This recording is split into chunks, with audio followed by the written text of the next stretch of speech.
The Audacity of Hope by Barack Obama is part autobiography, part political manifesto, published in 2006. The Audacity of Hope stands out from typical political autobiographies, often written by anonymous ghostwriters with little substance. Instead, it offers a sincere and personal account of Barack Obama's life, from his early years as a mixed-race child raised by a single mother, to his education and early political career.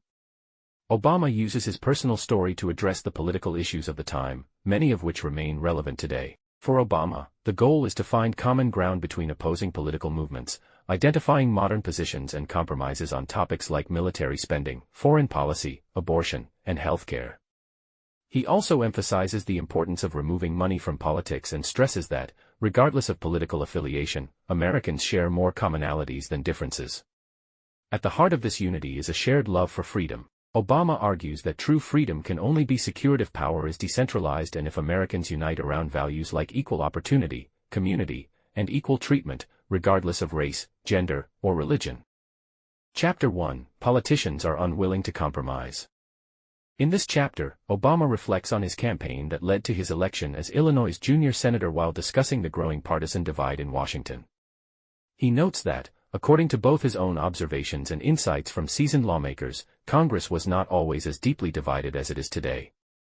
Obama believes that, in the past, lawmakers were more willing to set aside their differences to compromise for the public good, with greater emphasis on respect, decorum, and cooperation.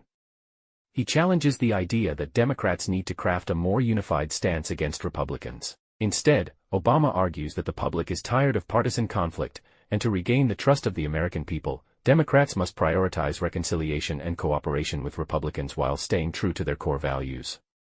Obama begins by recounting his election and the divisive atmosphere in Congress. He shares how older politicians expressed that cooperation and compromise were once more highly valued, with mutual respect being a cornerstone of their work. He argues that the American public has grown disillusioned with the constant partisan bickering, and the way forward isn't for Democrats to unite in opposition to Republicans but to focus on finding common ground and learning to compromise while staying true to their core beliefs. However, Obama criticizes the Republican Party for cultivating a culture of empathy deficiency. He asserts that conservatives fail to live up to their Christian values by neglecting the needs of the most vulnerable. He paints a picture of a society where individuals only look out for their own interests, not for the collective good of the nation. Obama asks readers to imagine what kind of country they would want to live in if they didn't know their circumstances, if they could be born into poverty, whether in an inner-city neighborhood or rural Appalachia. He believes that fostering empathy could shift the political balance to favor those who are struggling. If their struggles are our own, failing to help them diminishes us all, he says. This ties into his first point: if Republicans and Democrats could see that their opponents are not evil or unintelligent, they might find common ground. Taking the time to understand others' perspectives, Obama argues, would help create a more cooperative political environment. Obama also critiques the Democratic Party for becoming reactive rather than proactive.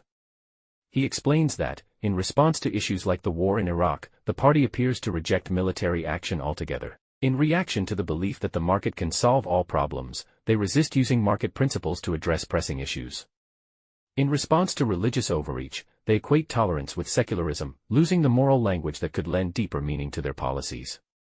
As a result, the Democratic Party often loses elections, hoping instead for courts or scandals to shift the balance of power. Increasingly, Obama observes, some Democrats feel compelled to adopt the same combative tactics used by Republicans, which is seen in the belief that vilifying Democrats and energizing the right-wing base have been key to the Republican success. However, Obama argues that this approach is misguided. He believes that a sharper partisan and ideological strategy will only backfire, as it simplifies complex issues and alienates the public. When political debates are reduced to extremes or ideologically pure positions, they fail to address the country's true challenges. Obama criticizes the either/or mindset in politics, where one must choose between big government or no government, or between denying healthcare to millions or embracing socialized medicine. He argues that such polarized thinking turns Americans off from politics, preventing meaningful solutions. Chapter 2: Money in Politics Prevents Politicians from Doing Their Job. Obama argues that while bribery, corruption, and personal greed do play a role, the main reason politicians fail to stay true to their values and their constituents is more complex. With the advent of 24-hour cable news and the internet, politicians are under constant scrutiny. Even the smallest misstep or innocent action can be turned into a major controversy. He points to the 2004 Democratic primary, where candidate Howard Dean's campaign was derailed after news outlets focused on an enthusiastic yell he made at a rally, turning it into a mockery and effectively ending his bid for the presidency. This intense media scrutiny, Obama suggests, is one of the key reasons behind the increasing polarization between political parties. He believes that a government cannot function effectively without collaboration and that the constant need to maintain a public image under scrutiny hampers politicians' ability to focus on governing. Another major issue is the role of money in politics, particularly in election campaigns. Running for office is costly, and to remain competitive, politicians must rely on donations from wealthy donors. However, this creates a problem. Politicians spend so much time around wealthy business leaders and lobbyists that they lose touch with the realities faced by ordinary citizens. They become dependent on these donors, who expect something in return for their contributions. As a result, politicians are often forced to cater to the interests of the wealthy, undermining their commitment to serving the general public. Obama proposes a solution: publicly funded elections and campaigns, along with free TV airtime for candidates, to level the playing field and reduce the influence of money in politics. Chapter 3: Globalization. Globalization, exemplified by agreements like NAFTA and TPP, has drastically reshaped the economic landscape. While it has facilitated the flow of cheap goods and resources across borders, it has also severely harmed the working class. Although the U.S. remains dominant in industries like tech, aerospace, and finance, traditional blue-collar jobs have disappeared, and the country has done little to help retrain workers who have lost their livelihoods. Obama highlights the challenges American manufacturers face in competing with countries like China, where labor is incredibly cheap. As a result, many American corporations have outsourced jobs and reduced wages and benefits for American workers, all in pursuit of higher profits. Meanwhile, the wealth of the top 1% has skyrocketed to unprecedented levels, while real wages for the middle and working classes have stagnated for 40 years, despite the rising cost of living. The workers who produce the goods and services that fuel these profits are not seeing the rewards of their labor. Obama underscores the growing divide between the wealth of the top earners and the stagnation of wages for everyday Americans, calling attention to the systemic inequalities exacerbated by globalization. Chapter 4: A Fair Distribution.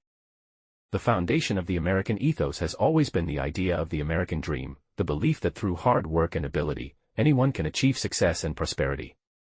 While this may have been true in the past, Obama argues that the promise of the American dream is no longer a reality for most people today.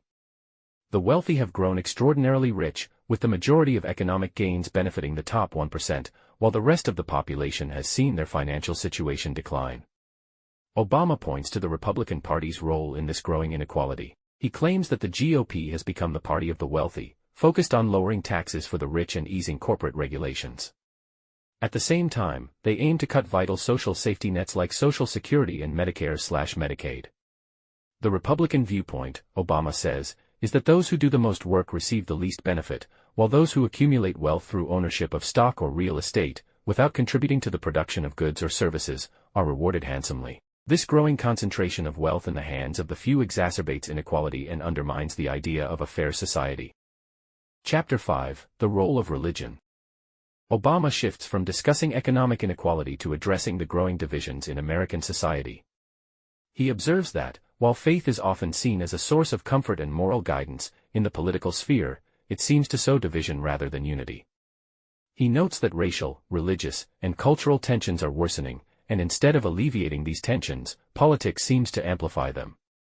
Obama discusses the increasing connection between the Republican Party and Christianity, contrasting it with the Democratic Party's growing hostility toward religion. Reflecting on his own journey from atheism to religious faith, he explains how he believes that religious values can strengthen one's moral convictions and provide a sense of purpose. He points to social issues in his hometown of Chicago, like gang violence, as symptoms of a broader moral crisis that religious guidance could help address. Obama argues that the Democratic Party is losing touch with many voters because affluent urban progressives are often irreligious, while polls show that a majority of Americans are religious, particularly Christian. To remain relevant to the average voter, Obama suggests, the Democratic Party must reconnect with religious traditions and values. However, Obama is clear in his belief in the separation of church and state. While he advocates for Democratic politicians to understand and engage with the religious values of the average American, He also stresses the importance of maintaining the secular nature of government, as outlined in the First Amendment. He warns against endorsing any one religion, including Christianity, at the government level. In his view, it's essential that the U.S. respects the right of all religions, as well as non-religious beliefs, to coexist and be honored within the country. Chapter 6, Government and Equality. One of the defining strengths of America, according to Obama, is its role as a melting pot, offering a place where people from all over the world can come and experience freedom. The diversity of cultures brought by immigrants from Italy, England, Africa, Sweden, Germany, Ireland, China, Mexico, and beyond has significantly shaped American culture. This diversity has contributed to the nation's creativity, innovation, and vibrancy. Obama urges Americans to remember their own immigrant roots and not harbor anger or suspicion toward new immigrants, whether from Mexico, Central and South America, or the Middle East.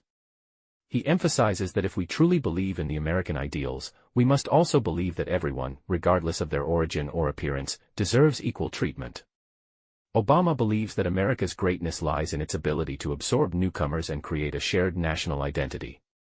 While acknowledging that the U.S. Constitution originally allowed for slavery, he points out that its core principles, equality before the law and equal citizenship, have helped shape the country. He also notes that America's economic system has historically offered opportunities to all, regardless of background. However, he recognizes that minorities, particularly African Americans and Hispanics, still face significant inequalities. Despite these inequalities, Obama argues that policies like affirmative action are essential to ensure fairness, not because they promote equality of outcome, but because they help provide equality of opportunity. He stresses that these measures are necessary to address historical injustices and create a level playing field for everyone. Obama also points out the broader societal benefits of these efforts. He asks us to consider how many talented individuals, like potential Einsteins in inner-city neighborhoods, are never given the chance to succeed because they lack opportunities. By ensuring that everyone has access to the same opportunities, society as a whole can benefit from untapped potential. Chapter 7, Poverty in the Inner City. The struggles of America's inner cities, marked by crime, poverty, and despair, are often viewed as unsolvable, but Obama argues that these issues are deeply rooted in socio-economic factors. Poverty creates desperation, and the lack of support systems leads to poorly adjusted adults. Desperation, in turn, can lead to crime, and crime often breeds violence. Obama contends that the common response to these issues, tougher policing or cuts to social spending, are emotional reactions, not rational solutions. The logical response, he argues, is to address the root causes of poverty and crime. This includes properly funding schools, providing affordable or free professional childcare, improving access to universities, creating more job opportunities, and ensuring easy access to contraceptives. Obama challenges the myth that people sell drugs out of choice, pointing out that many drug dealers earn less than minimum wage and resort to illegal activity because they have no other opportunities. He believes that if inner cities were provided with the same resources and opportunities as wealthier areas, their violent crime problems could be resolved within a generation. Ultimately, Obama argues, people everywhere share common desires: security, the opportunity to thrive, and the chance to be treated with respect and dignity. By providing these basic necessities, we can foster safer and more prosperous communities. Chapter 8, Education and Childcare. A major concern for many Americans, according to Obama, is the breakdown of the family unit. High divorce rates and children growing up without both parents are sources of anxiety. For many families, particularly in single-parent households or in situations where both parents work, children are left to fend for themselves, often without access to quality childcare. This issue is especially prominent in inner-city neighborhoods, which are disproportionately filled with single-parent families. Obama argues that if America truly values the family, it must be willing to support parents in raising their children effectively. He emphasizes that without providing the same opportunities to children from single-parent households as those from wealthier, two-parent families, the cycle of poverty and crime will continue. To be the nation it claims to be, Obama believes America must invest in affordable or free childcare and higher education. This would give all children, regardless of their background, a fair chance at success. Chapter 9, Wars of Ideas.